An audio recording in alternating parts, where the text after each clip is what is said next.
Welcome back to the Motown Breakdown. I'm Jack D'Angelo. And I'm Dries Mavinek. So, Dries, we were here for a little bit of a special episode. The Lions beat the Packers, our biggest rivals, 34-31. How are you feeling about that? I felt great.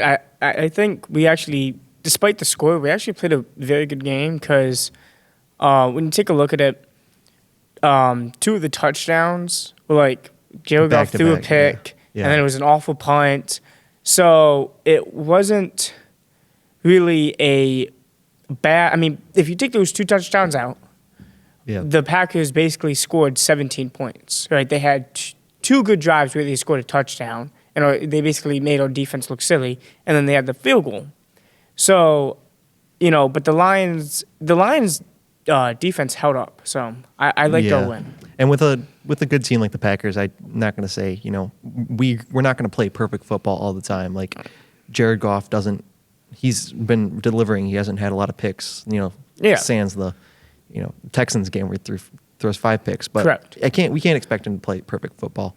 And against a team like the Packers, it's going to be close. I think we expected that. We don't have the resources necessary to blow them out like many other times we were going against Titans, Jaguars, stuff like that. Yeah, but I mean we shut Jordan Love down. Especially in the early game. In the first half, we shut him down, and I know he comes out in the second half and he goes a long bomb, and I get he had 1 or 2 plays, but 12 for 20, 206 yards and a touchdown. And then Jacobs, 18 carries, 66 yards, and 3 touchdowns. But those 3 touchdowns were 2-yard rushes. It's I guess Christian Watson lit it up, 4 receptions, 114 yards. But I thought our defense, for what it was, played well, and we will get stronger. I think this is going to be the weakest that the defense is going to be this year. For sure.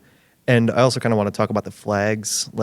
I think that it was a balanced game all around when it comes to flags. I think we got a lot of things that might have helped us, but I also think that one thing that I'm seeing that the Packers fans are kind of moving past is that they think that we were getting all the flags, but there was a lot of holding.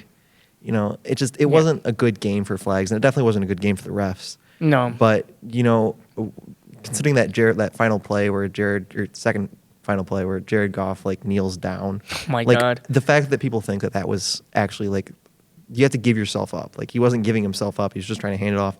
He wasn't touched by the defender. Correct. It's not college or high school football where if your knee's down, you're down. You're allowed to do that in the NFL. Yeah, I think that was a very interesting play. And then the Amon-Ra push-off, I don't think that was that bad. No. It really didn't seem like he was...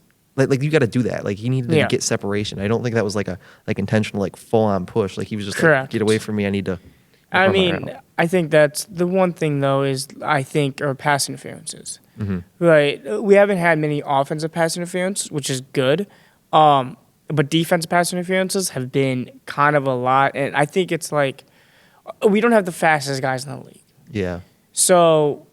Sometimes, when we're playing a, phenomenal receiver like Mike Evans, Tyreek Hill, if we play them, we get a bit handsy and we get a bit too handsy. But the flags, I agree with you. Yeah. Even it was called on both sides, but I kind of want to take your reaction. What was your reaction on that 4th and 1 call? To end the game, right?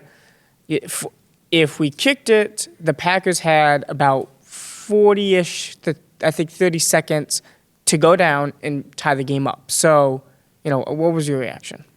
I certainly think that I am a little split on it. I'm 50-50 on it. I think it was necessary to win the game. I love Jake Bates, and I was actually at the Michigan Panthers game where he kicked those 62 yarders or 64-yarders. I know he has the leg, but I don't want to trust the entire game. I think it was smart by Dan Campbell to actually try to get there. And it was Nick Saban said this on Saturday. You have to win. In order to win the game, win it with your best side. Yeah. If we had the chance, and he was saying you have the chance to win it with your offense. Win it with your offense. If your offense is the best side, win it with your offense. And I think Dan Campbell was they're torturing us through the air. Our secondary is not there, and I don't want to give them that chance. Give a chance, yeah. Right? Because if we don't get it, okay, we go to overtime. Right? Because, I mean, I think we had it at the, 17, maybe something like that. I'm not so sure where we had it, but, but then you give them 30 seconds, something like that. It gets shaky. Yeah. All right. Well, that was the Motown Breakdown. Have a good day.